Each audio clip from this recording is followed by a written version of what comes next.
Hola, soy Marta Cuntín González del equipo de asesoramiento y formación de Biostatec Advice, Training and Innovation in Biostatistics, spin-off de la Universidad de Santiago de Compostela.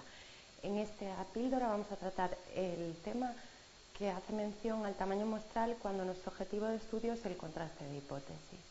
Como decíamos en la píldora de tamaño muestral por estimación puntual, únicamente vamos a observar los objetivos en los que evaluamos dos proporciones. Voy a hacer el ejemplo de comparar un porcentaje de pacientes con un tratamiento frente a otro tratamiento o comparar dos medias, por ejemplo, la media de seguimiento de un hospital frente a la media de seguimiento de otro hospital.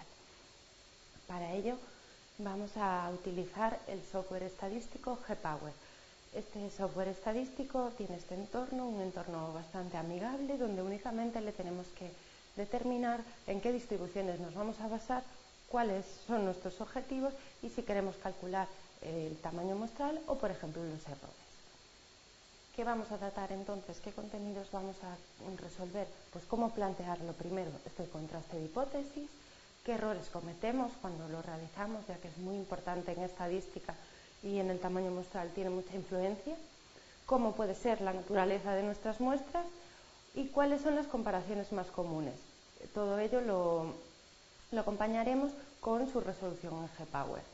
Ya para finalizar, trataremos también los errores más comunes en estas determinaciones de tamaño muestral. ¿Cómo planteamos un contraste de hipótesis? Pues las hipótesis son asunciones estadísticas referentes a poblaciones que pueden ser ciertas o no. Para ello nos vamos a basar en los datos de una muestra. Tanto si las rechazamos como si las aceptamos, vamos a cometer unos errores. Las hipótesis se plantean de este modo: hipótesis nula o hipótesis neutra, aquella hipótesis que no queremos probar, simplemente la ponemos ahí como filtro. Y la hipótesis alternativa es aquella que realmente deseamos contrastar. Para ello veamos los errores, que son muy importantes tenerlos bien delimitados. Podemos observar dos distribuciones, una distribución azul o una distribución roja. La distribución azul, con forma de campana de Gauss, haría referencia a la hipótesis nula, H sub 0, en el caso de que fuese cierta. Y la distribución roja haría mención a la H sub 1 o hipótesis alternativa, en el caso de que fuese cierta. Pues si la probabilidad de rechazar H sub 0 cuando esta es cierta sería un error, el error que podemos determinar ahí como alfa medios, ya que sería en contrastes bilaterales dividido en dos partes.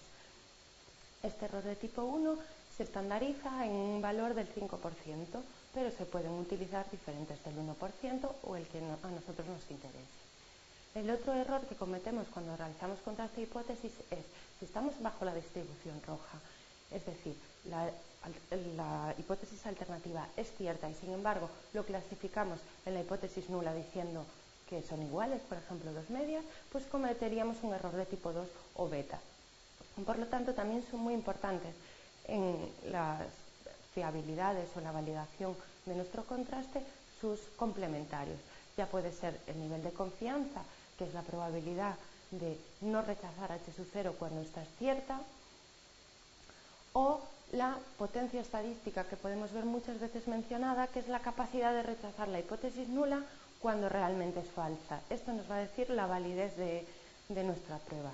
¿Cuán buena es? Pues la potencia estadística también se estandariza en un valor del 80%, pero se puede variar según nuestras necesidades. ¿Qué pasos debemos seguir para plantear un contraste de hipótesis? El primer paso que debemos seguir es plantear la hipótesis nula en términos de igualdad. Como segundo paso, planteamos la hipótesis alternativa. Si nuestro objetivo quiere comprobar que simplemente son diferentes, nos encontraríamos en los casos de contrastes bilaterales. Si, por ejemplo, queremos comparar si la diferencia es mayor o menor, pues trataríamos con contrastes unilaterales. Podemos fijar también la diferencia, asumir como relevante, que nosotros únicamente utilizaremos la estadísticamente relevante. Lo tercero que debemos hacer es fijar los errores de tipo 1 y tipo 2. Si por lo contrario no se dice nada, pues tomaríamos los valores estandarizados. Es muy importante saber también cómo es la naturaleza de nuestras muestras. Es decir, si las muestras tienen algo en común, Pues trataríamos con muestras dependientes. Imaginemos que tomamos varias mediciones en un mismo paciente. Pues existe un sesgo, por lo tanto debemos decir que son muestras dependientes. En el caso de no tener nada en común, de querer estudiar dos hospitales que nada tienen que ver el uno con el otro, trataríamos con muestras independientes. Estos son los casos más generales. Como decíamos en el G-Power, debemos mencionar en qué distribución nos vamos a basar. Para ello vamos a ver las más comunes según el objetivo. También debemos decirle cuál es nuestro contraste, si comparamos medias, proporciones o si por lo que sea queremos hacer una regresión y determinar el tamaño muestral. También nos ofrece la posibilidad de, además de obtener el tamaño muestral, poder obtener la potencia asociada a un tamaño muestral que ya teníamos. En la práctica clínica esto es muy interesante y nos va a dar resultados buenos para podernos apoyar en nuestra validación. En el caso de querer comparar dos medias independientes, en lo único que nos debemos de fijar como tal es si las varianzas son iguales o distintas, ya que la fórmula se ve modificada dependiendo de esta característica. En el caso de tratar con distribuciones normales y en contrastes bilaterales, como mencionábamos, pues tenemos esta expresión para el tamaño muestral, donde podemos ver que a mayor potencia o mayor desviación típica vamos a necesitar mayor tamaño muestral, ya que varía mucho nuestra muestra o queremos una fiabilidad muy grande. Cuanto menor sea el error de tipo 2 o menor sea la diferencia clínicamente relevante, mayor tamaño muestral vamos a necesitar. ¿Cómo podemos resolver esto con G-Power? Por lo tanto, nos planteamos un ejemplo en el que queríamos utilizar un nuevo fármaco antidiabético y consideramos que la diferencia que se puede considerar clínicamente eficaz es de 15 miligramos. Vamos a comparar, por lo tanto, un tratamiento nuevo con el habitual. Nos dice que la variabilidad es la misma y que se fija en 16 miligramos, que aceptan un riesgo de 0,05 y que, sin embargo, quieren una potencia muy alta del 90%. Ya que nos basamos en datos muestrales, tendremos que basarnos en la distribución T, no nos valdría la distribución normal. La expresión de N vendría dada por la que observamos. ¿Cómo resolvemos esto con G-Power? Pues tendríamos que decirle efectivamente que nos basamos en una distribución T, ya que los datos son muestrales, que vamos a comparar dos medias y luego que lo único que queremos calcular es el tamaño muestral. Con los datos que teníamos, ¿cómo debemos de introducirlos en este entorno? Pues en nuestro caso las varianzas son iguales, por lo tanto, como podemos observar, para el grupo 1 y para el grupo 2 tendríamos que poner la misma, pero, por ejemplo, este apartado también nos resolvería casos en los que las varianzas sean distintas. En nuestro caso teníamos que queríamos una diferencia clínicamente relevante de 15 miligramos, por lo tanto, nos daría lo mismo poner media del grupo 1 15 y media del grupo 2 0 que 30 y 15, una diferencia de 15, es lo único que debemos de mencionarle al G-Power. Asimismo debemos decirle que la varianza es la misma poniéndole el valor. El programa internamente calculará el efecto del tamaño, que es el cociente entre la diferencia y las desviaciones, y una vez que le indiquemos los errores, como vemos ahí, y el ratio entre los tamaños de las poblaciones, es decir, si son iguales o si son distintas, nos sacará estos resultados. ¿Qué nos quieren decir estos resultados? Pues que debemos de tratar a 25 pacientes bajo el nuevo tratamiento y a 25 pacientes sobre el tratamiento habitual, e incluso nos dice que los errores que nosotros fijamos se cumplen. También nos dice cómo se distribuye la potencia según variamos el tamaño de la muestra y todos los estadísticos asociados a ello. En el caso de tratar con dos medias independientes, trataríamos con esta expresión para el tamaño muestral, todo ello basándonos en la distribución normal y en contrastes bilaterales. Únicamente veríamos que la expresión cambia respecto a la de dos medias independientes, en que la varianza en este caso es de la diferencia, ya que estamos tratando a personas, individuos o empresas en las que estamos midiendo en las mismas unidades muestrales. ¿Cuándo vamos a necesitar mayor tamaño de la muestra? Pues cuando mayor potencia tengamos, cuando mayor variabilidad o, por lo contrario, cuando tengamos menor error de tipo 1 o menor diferencia relevante.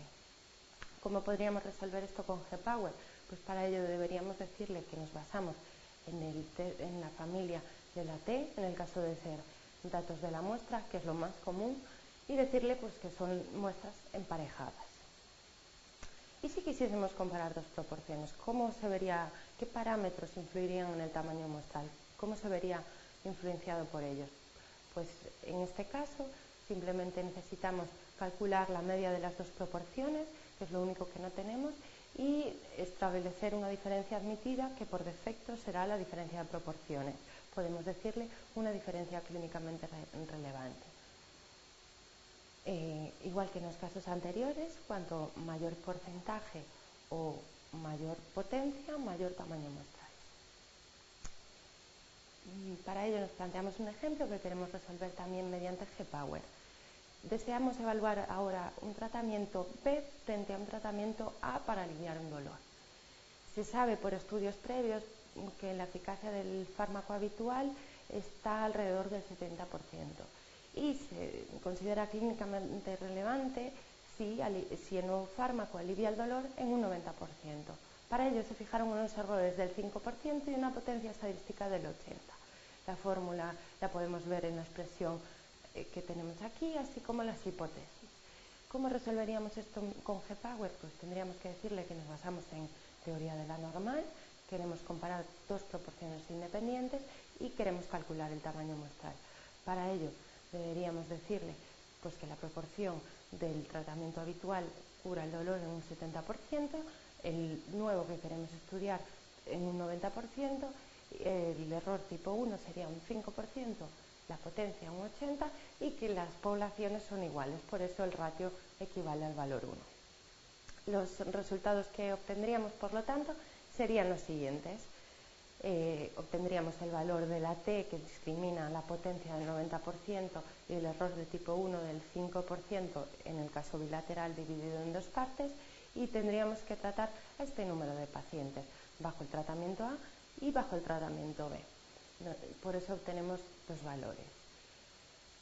En el caso de que queramos estudiar dos proporciones que sí tienen relación entre ellas, es decir, son en los mismos individuos, pues la expresión del tamaño muestral se vería influenciada simplemente por estas proporciones. No tendríamos que calcular una proporción media como en el caso anterior. Sin embargo, el G-Power para resolver estos problemas simplemente tiene el contraste estandarizado de Magnemar. Para poder resolver estos ejemplos, no queremos profundizar en la teoría, podríamos ver la píldora de Mónica López Ratón de tablas de contingencia, en la que explica un poco en qué teoría nos basamos en Magnemar. ¿Cuáles son los errores más comunes que podemos ver en la práctica asociados a este tipo de objetivos o a otro tipo de contraste? Pues los errores más comunes que estamos acostumbrados a ver es que un tamaño muestral calculado para un objetivo se utiliza también para otros. Hay que decir que simplemente hemos calculado ese tamaño muestral con los parámetros y asociados a nuestro objetivo. También otro error muy común es presentar los resultados en medio de un reclutamiento, por ejemplo en estudios clínicos. Pues esto estaríamos sesgando un poco hacia dónde queremos ir o hacia qué valor queremos tomar. Por lo tanto, no van a ser unos resultados muy fiables. Y después el tópico de cuantos más pacientes mejor. No, porque ya podemos ver que si aumentamos el tamaño de muestra podemos aumentar la variabilidad y asimismo eso no nos beneficia. Ya por último, error más común es que nosotros los estadísticos podemos justificar cualquier tamaño de muestra. Como decimos, va muy de la mano del objetivo, de la variabilidad y de los errores que queramos cometer. Por lo tanto, nosotros no podemos justificar todo. Esperamos que os sirva de ayuda para poder resolver todos los problemas que queráis con G-Power y bueno, ya aquí tenéis los objetivos más comunes.